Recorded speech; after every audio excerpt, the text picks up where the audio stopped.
So everyone, welcome back to another video. তো megastar Shakib খানের craze সত্যি আলাদা রকমের, বাট এই ক্রেজটাই কখনো কি মেগাস্টার শাকিব খানেরই ক্ষতি করে দিচ্ছে?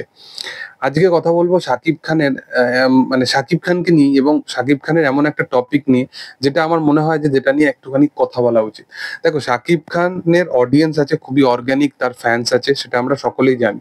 বাট তাকে নিয়ে যেরকম মেকার্সরা প্ল্যানিং করছে, তাকে নিয়ে যেরকম শুটিং এর পরিকল্পনা তারা করছে মেকার্সরা, সেই পরিকল্পনা ওয়াইজ কোথাও গিয়ে সেই জিনিসগুলো কিন্তু ফুলফিল হচ্ছে না।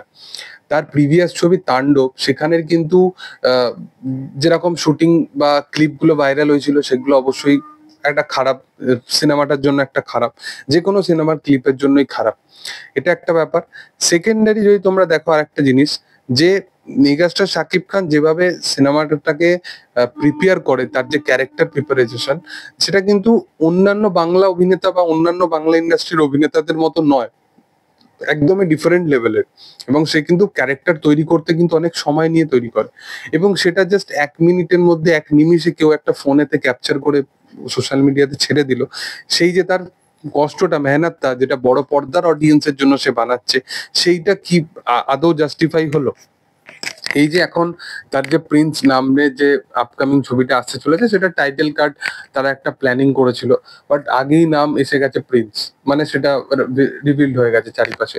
এই জিনিসটা আমার মনে হয় যে অ্যাকচুয়াল যে অডিয়েন্সের যে সারপ্রাইজ ব্যাপারটা, যে ফ্যান্সদের যে সারপ্রাইজের ব্যাপারটা, সেই জিনিসটা যেন মেনটেন করা উচিত প্রথম থেকেই মেকার্সদের। তবেই তারা পাইরেসি লেভেলে কি আটকাতে পারবে। কারণ আমরা জানি যে তার যে লাস্ট দুটো কাজ ছিল, সেটা পাইরেসির দরুন কি পর্যায়ে এসে দাঁড়িয়েছিল।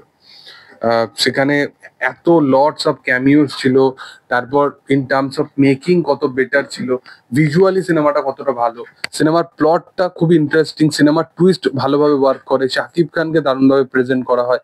এর সবের সাথে সাথেও সিনেমাটা যে জিনিসটা ডেলিভার করেছে, সেই জিনিস ওয়াইজ কিন্তু সিনেমাটা মানে জাস্টিফাই পায়নি, সিনেমাটা সেই জিনিসটা ওয়ার্থই করতে পারেনি।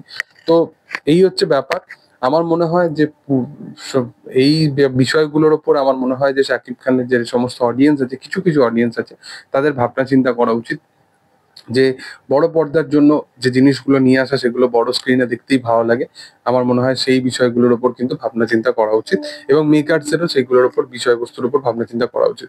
দেখার যে সেটা আপকামিং দিনে কিভাবে তারা প্ল্যানিং করে। তবে তোমাদের কি বক্তব্য এই বিষয়ের উপর, সেটা তোমরা অবশ্যই কমেন্ট সেকশনে জানাতে পারো। ভিডিও ভালো লাগলে অবশ্যই তোমরা লাইক করো, শেয়ার করো, সাবস্ক্রাইব করো চ্যানেলটাকে, এবং পাশে থাকা বেল আইকনটা অবশ্যই প্রেস করে দিও। Thank you all, by.